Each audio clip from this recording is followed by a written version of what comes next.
So I went down a logical rabbit hole when studying the Great Fire of Rome under the rule of Nero. In reading this fire, I wasn't really concerned with Nero blaming Christians and how that affected Christendom and how Christianity rose to power through the sympathy of people as they were being tortured through people like Domitian and other Roman emperors of such. But somehow they gained power under Constantine because they were in Constantine's army. More about that in the video I did yesterday. But the thing about it is that Tacitus is the only authority that says that Nero blamed the Christians. He claims that he got this information from other annals and writings in the archives, because he was only 8 years old when the fire actually happened. Now, the rabbit hole that I started going down is how government will use a marginalized group in order to scare the shit out of people in order to get something that they want done. You see, at that time, Nero wanted to build himself a brand new palace. But he also kind of softened that with building gardens and other things for the people and other construction for the people after the fire. But he needed somebody to blame it on. He couldn't just do it because he wanted to do it. Where do we see this in our own history?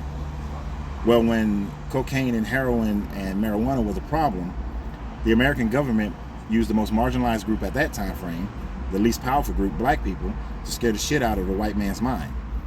He said that white women would have heroin fiend, or they'd have marijuana madness, and they would end up in the bed of a black man if we allow marijuana and heroin and cocaine to still be legal.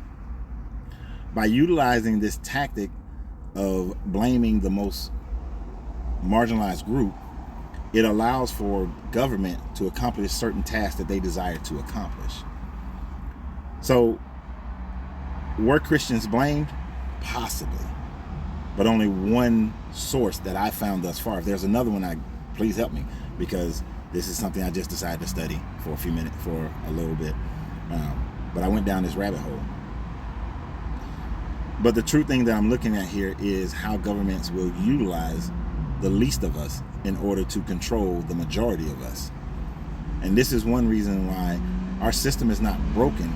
It is the humans that are participating in the system that is broken, that just give up their power to the elites, that just gives up their ability to actually dictate what's going to happen, or how this country will rule, or this world will rule, based on believing whatever the government tells you to believe. And they have used religion, they have used money, they have used marginalized group repeatedly in order to do this over and over again throughout history as it continues to repeat itself. But again, I was studying something and I went down a rabbit hole. So that's just how my mind works.